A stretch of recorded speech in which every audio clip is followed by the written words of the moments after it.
ऐसी 7 जगहें जहाँ पर चुप रहना ही बेहतर, नहीं तो उठानी पड़ सकती है मुसीबत। सबसे पहले है जहाँ झगड़ा हो रहा हो। अगर कहीं भी झगड़ा हो रहा है तो हमें वहाँ पर चुप रहना चाहिए। अगर हमारा इस लड़ाई से कोई संबंध नहीं है तो हमें वहाँ पर हस्तक्षेप नहीं करना चाहिए, नहीं तो हम अपने आप को एक बड़ी मुसीबत में भी डाल सकते हैं।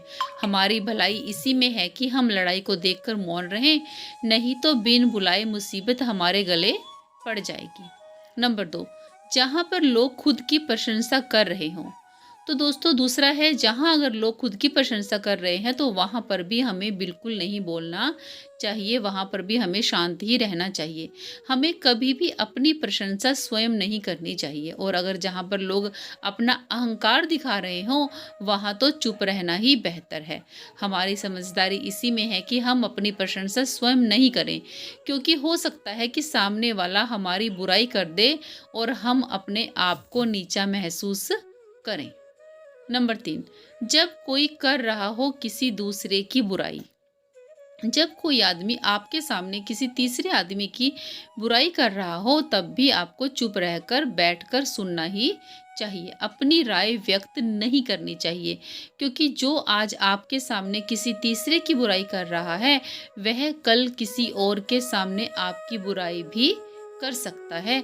तो इससे अच्छा यही है कि आप जब भी कोई किसी की बुराई करे तो आप वहां पर शांत रहें, चुप रहें। 4 नंबर देख लेते हैं दोस्तों। यदि आपको किसी घटना या किसी विषय पर अधूरी जानकारी है तो चुप रहना ही उत्तम है, क्योंकि अधूरा ज्ञान बड़ा घातक होता है। यह आपको हंसी का पात्र भी बना सकता है या किसी मुसीबत में भी डाल सकता है। नंबर 5, जब कोई नहीं समझे आपकी भावनाओं को।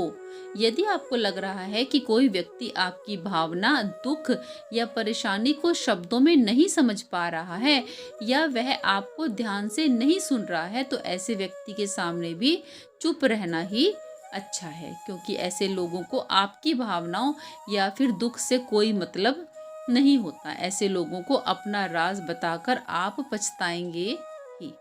नंबर 6, जब कोई इंसान अपना दुख व्यक्त कर रहा हो आपके पास आके, आपका कोई दोस्त, आपकी फ्रेंड या कोई रिश्तेदार अगर आप अपनी परेशानी आपसे शेयर करता है तब आपको क्या करना चाहिए। यदि कोई इंसान अपने दुख या परेशानी को आपको बता रहा है तो इसका मतलब यह है कि वह आपको अपना समझ रहा है।